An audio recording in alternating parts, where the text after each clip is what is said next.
Many thanks for joining us for Monday edition of Sports Today on ABS TV, and it happens here weekdays from 9:25 to 9:55. Thanks a lot for joining us for the first sports show for the week. I am Ike Nwokedi, your host on the show. Well, today on the show we'll be talking about the Football Coaches Association of African Nation, FCAN. Recently, they held a one-day coaching training for football coaches in Anambra State. That will get us talking on the show. Also, 2,000 student athletes are set to jostle for the finals of the upcoming state finals of the Anambra School Sports Festival, which has gotten to the climax stage. Also on the show, we'll talk about Olympic great Allyson Felix, who has called for better medical care for black women. We equally have a Formula One news. We'll tell you about Max Verstappen, his exploit at the Canadian Grand Prix over the weekend.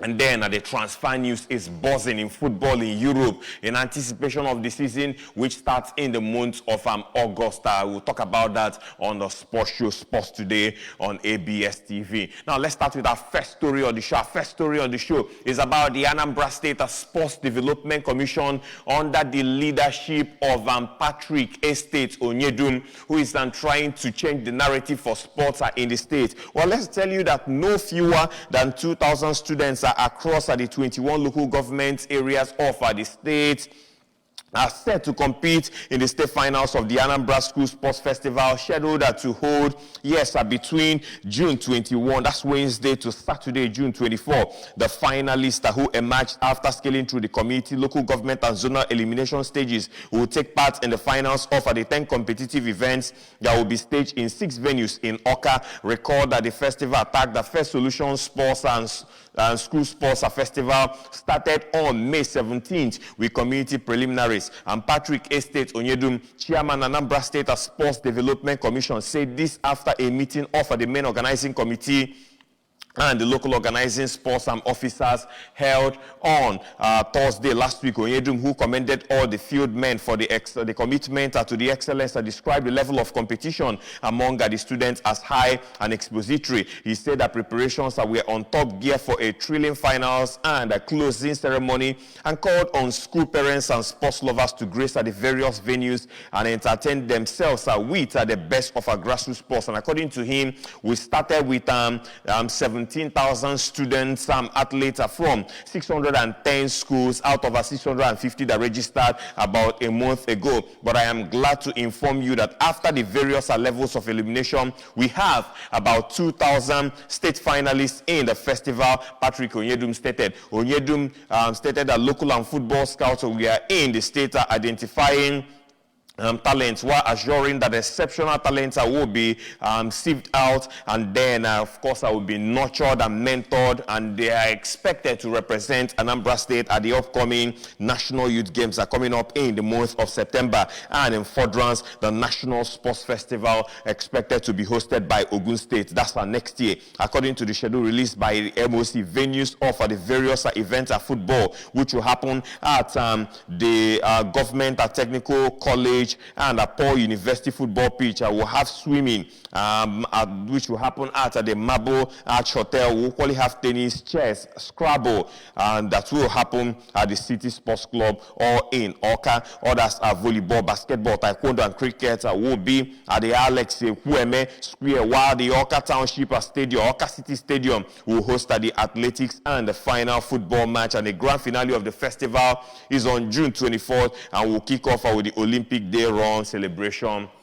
which is expected to happen by 7 a.m. So you now know that the finals is coming up this Saturday. But before then, events are leading to the finals will commence on the 21st, which is a Wednesday in 2 days' time. And then we'll be having the grand finale of that event on Saturday. And the number one citizen of the state, Mr. Governor, His Excellency Professor Charles Chukwuma Soludo, is expected to grace the occasion of the finals of the School Sports Festival at that venue, which is in the Oka City Stadium. So we'll be watching out for that. 2,000 athletes and more will be featuring in that one, in the finals of the Anambra School Sports Festival, a program of the Anambra State Sports Development Commission under the leadership of Patrick Estate Faith Onyedum. And elsewhere, let's talk about football coaches training in the state. Let's talk about Football Coaches Association of African Nations, fondly known as FCAN.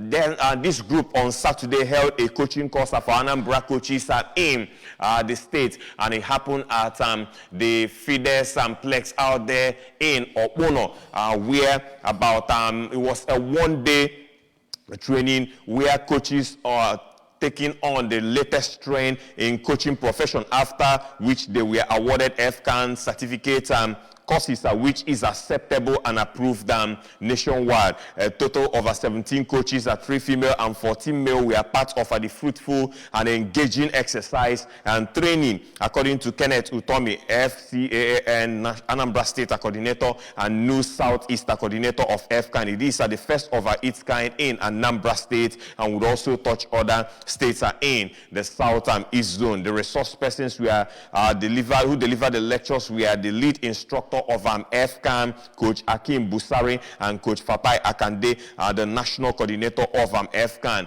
And they educated the coaches in Nigeria on the latest trend, talking about coaches and football methodology and philosophy, of course, starting from the scratch to get to know what they are. Apologies that the pictures we are showing you are not actually the pictures of that one. The previous pictures we showed you, of course, we saw the coaches putting on a yellow outfit in training. Those were the pictures from that one. These pictures is about the School Sports Festival, and we sincerely apologize for this mix-up as regards the graphics we are showing you on this one. Now, moving on away, and subsequent edition of the show on Friday, we'll talk more about the FCAN coaches training in Anambra State. Moving away from that, let's talk about something else. Let's talk about the upcoming Super 8, the playoff the Super 8 expected to happen. Remo Stars head coach Daniel Ogunmodede has said that his team will fight to maintain their unbeaten record against the Shooting Stars Sports Club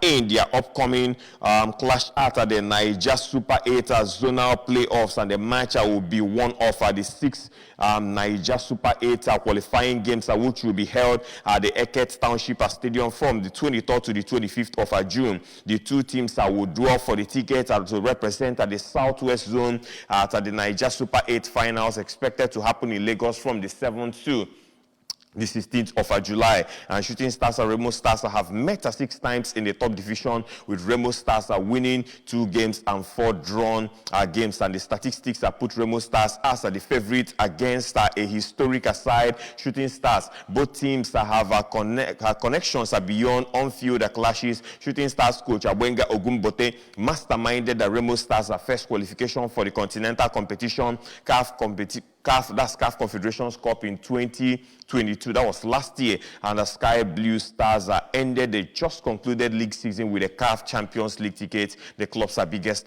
achievement. Moving away from that, let's tell you that strategic partner of the Nigeria Premier Football League, GTI Asset Management and Trust Limited, has officially confirmed the champions of the just concluded MPFL playoffs, championship playoffs. The Nyimba International of Aba has received their 100 million prize money from the company, according to reports. And project director of the Nigeria Football Fund, the Nelson revealed in a press release on Saturday that the management of Enyimba International expressed their profound gratitude to GTI and the Interim Management Committee, IMC, for making this happen. He further revealed that the remaining 5 clubs who took part in the MPFL Championship playoff that held in Lagos from June 3rd to 11th also received 5 million naira each for qualifying and participating in the competition. He stated that GTI has fulfilled its promise to the clubs which they made prior to the beginning of the Abridged League, and charged that the clubs are to utilize the funds judiciously for the good of football development in Nigeria. He said, as an organization, We are strongly committed to repositioning the Nigeria Premier Football League, and that is why we hit at the ground running. Next season will be keenly contested because the stakes will be higher than what we saw this season. Our advice to clubs is for them to go all out and attract the services of the best legs in the continent and beyond, and fortify their teams ahead of next season. And away from that, let's talk about female football in Nigeria. Veteran defender Onome Ebi highlights the Super Eagles list released by coach Randy Waldrum for the Women's World Cup is going to be another one for Nigeria. Asisa Toshuala, Desire Baranozie, and Rashidat Ajibade are some of the biggest stars in Randy Waldrum's 23-woman squad for the Australia and New Zealand tournament. The Super Falcons will be looking to make history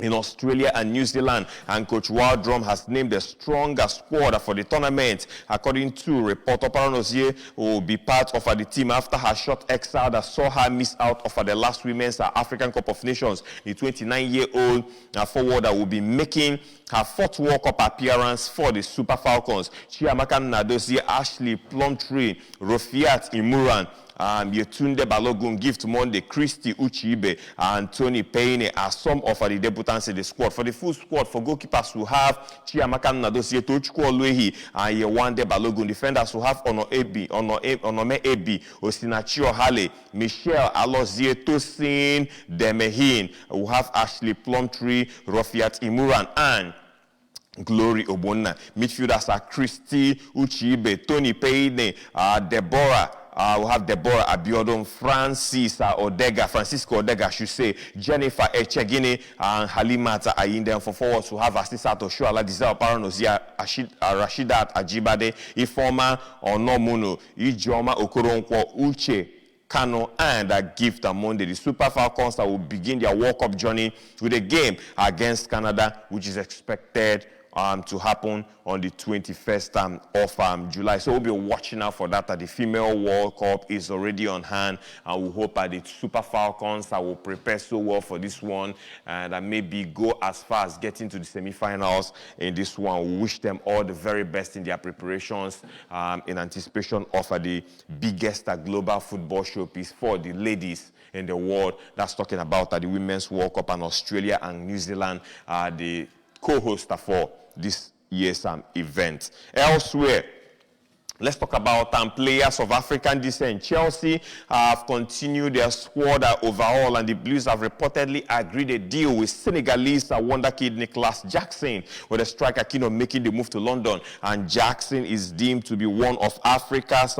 best young talents at the moment, and made a household name for himself with Villarreal in the Spanish La Liga. And during the 2022-2023 campaign, Jackson scored 13 goals in 38 games while recording 5 assists alongside. And according to reports, Chelsea are now looking to conclude a deal for Jackson after agreeing terms with the young striker. And Chelsea have agreed terms with Nicolas Jackson, plus intend to strike a deal with Villarreal. According to a sports journalist, Austin, that's David Austin, has reported Brighton rejected an initial £60 million for Felipe Caicedo. We also hear as Chelsea have made a bid for their, of course, midfield enforcer. And elsewhere, footballer Benik Afobe said that £400,000 worth of jewelry had been stolen from his mother's house. The striker, who played for Wolverhampton Wanderers, Bournemouth, Stoke City, and Millwall, said the theft that took place on Wednesday in Hertfordshire. And according to Afobe, 30 years of age, who now plays for Hatta in the United Arab Emirates, posted about the incident on social media. He confirmed that it took place in Elstree and said that inquiries were continuing at this time. And Afobe started his career at Arsenal before spending time on loan at several clubs, including Huddersfield, Bolton, MK Dons, before joining Wolverhampton Wanderers. He also represented England at youth levels, including under 21s, and played internationally for the DR Congo. That's a report about Benik Afobe. Elsewhere, let's talk about athletics on the sports show. Well, let's tell you that Olympic great Allyson Felix has called for better maternity care for black women to ensure the death of her teammate Tori Bowie is not in vain. Bowie died at the age of 32 in May from complications in childbirth of the 4 Americans who teamed up to win the 4x100 meters relay gold at the Rio 2016 Olympics. 3 have nearly died while giving birth. Felix gave birth at 32 weeks in 2018, having developed preeclampsia and was unsure if she was going to make it. Her and Bowie's teammate Tiana Madison and said that she nearly died during childbirth after going into labor at 26 weeks. And reports say from the Time magazine says 7-time Olympic champion Felix said 3 gold medalists from the 4x100 meters relay team in Rio set out to become mothers. All 3 of us, all black women, had serious complications. Tori passed away. We are dealing with a black maternal health crisis. Here you have 3 Olympic champions and we are still at risk, she said. Felix, the most decorated U.S. track and field athlete of all time, pointed to CDC data from 2021, which states that the maternity mortality rate for black women in the United States is 2.6 times higher than the rate for white women. In the UK, data published by the University of Oxford in 2021 showed that black women were 4 times more likely than white women to die in pregnancy and childbirth. We hear. You're watching Sports Today on ABS TV. We'll go for a very short break. When we come back on the show, we'll tell you about the Canadian Grand Prix, and then we'll give you some transfer news on the sports show after this time out. Stick around.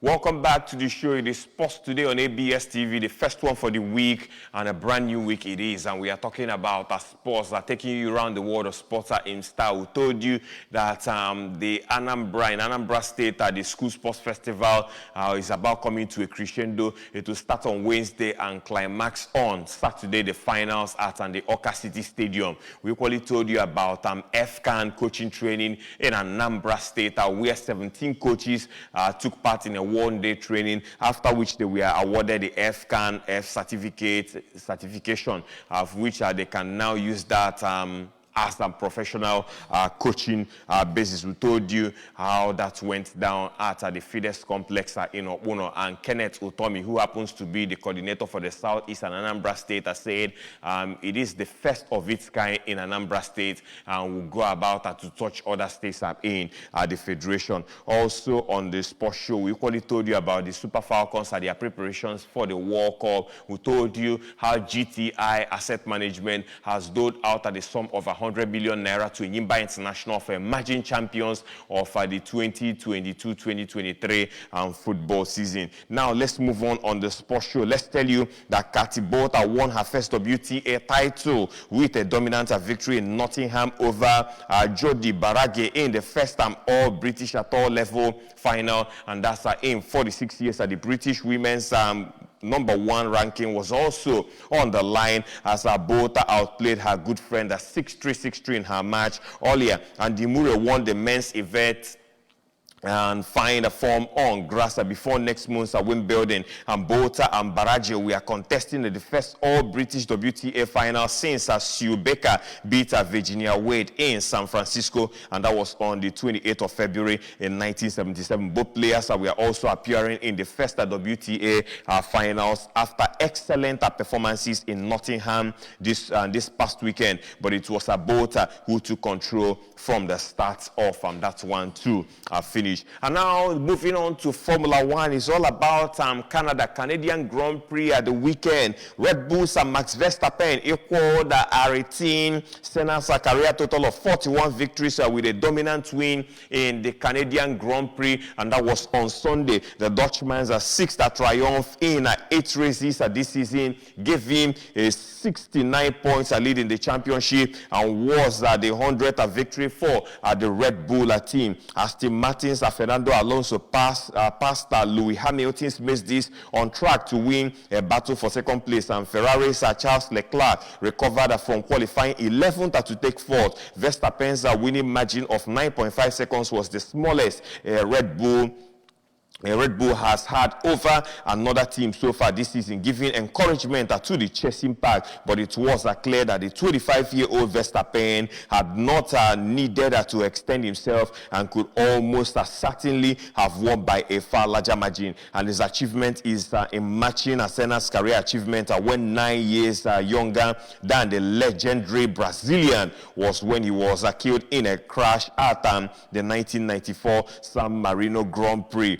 Underline that the way he and Red Bull have dominated F1 for the past 2 seasons, what the story has been for Max Verstappen with the Red Bulls, and Mercedes Lewis Hamilton are chasing a lot, and Aston Martin's Fernando Alonso is also not giving up in the fight. But right now they are 64, they have 69 points and leading on the Constructors Championship, and that's for Red Bull. And what the story has been for Max Verstappen this season in Formula One. For Charles Leclerc, he's also pushing, but let's see how this season will pan out. If Fernando Alonso will somehow catch up, or if there will be something magical from Lewis Hamilton. Let's watch out for that. That's the story about Formula One, of course, today on the Sports Show. And lastly, let's tell you that Wolverhampton Wanderers have agreed a 55 million euros deal to sell captain Ruben Neves to Saudi Arabia's Al Hilal. The 26-year-old Portuguese midfielder Neves had a year left on his contract with here, and he said at the end of last season he was ambitious and meet interest from Barcelona. However, Barcelona have not been able to come up with an acceptable offer. Neves has taken the option of becoming the latest big-name player to join the Saudi league. Karim Benzema completed a free transfer to Al Ittihad this month, and Chelsea midfielder N'Golo Kante is linked with joining him, while Cristiano Ronaldo moved to Al Nassr in December. Wolves regard it as an excellent business at a time where they are trying to generate funds for manager Julian Lopetegui to strengthen his squad, and Neves has been central to their success since joining from Porto, and that was in 2017. He helped them win at the championship a year later, and then 2 consecutive 7th place finishes in the Premier League. The club also reached the Europa League quarterfinals in 2020, where they were knocked out by Lopetegui's Sevilla, but have struggled to replicate that success and finished 13th last season, having been bottom at Christmas. And Neves has made 253 appearances for Wolverhampton Wanderers in all competitions, all competitions, and scoring a total of 30 goals. And now the captain, Neves Ruben, has moved on to Saudi Arabia, and I think it's a big loss for Wolverhampton Wanderers. But they are feeling they've made money, and Lopetegui will have some funds for himself to sign players in this summer transfer window. We'll be watching out for that, and we'll keep you posted about the latest signings of Wolverhampton Wanderers in the English Premier League when it starts happening. On that note, that's about the size of the show this morning. Thank you very much for being part of the Monday edition of our Sports Today. The show will make a return tomorrow. Sacramento will be here for that show. My name is Ike Mwoked. Have a lovely week and keep sporting. Bye-bye now.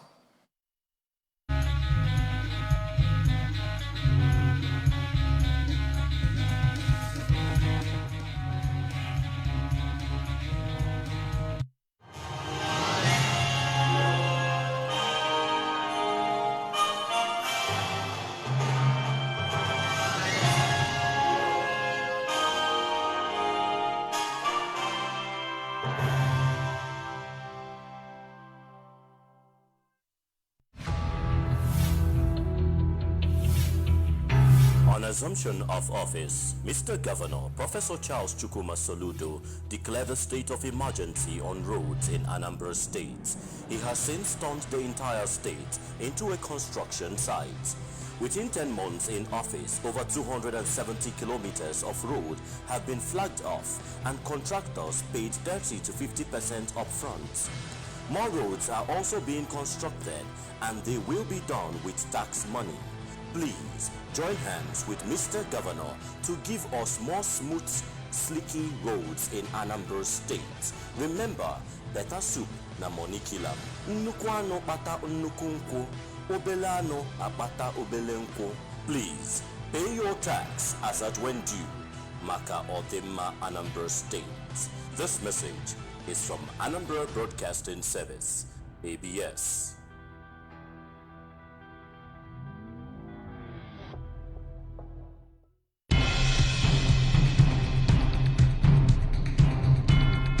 Great news for Anambra Broadcasting Service ABS audience. You can now watch ABS television through any of these ways. Buy a terrestrial antenna and connect to your television. Search ABS Channel 24 Oka or ABS Channel 27 Onitsha. Install StarTimes cable decoder and search ABS Channel 113. Install Metro Digital cable decoder and search ABS Channel 29. Watch ABS TV on your smart TV or smartphone by downloading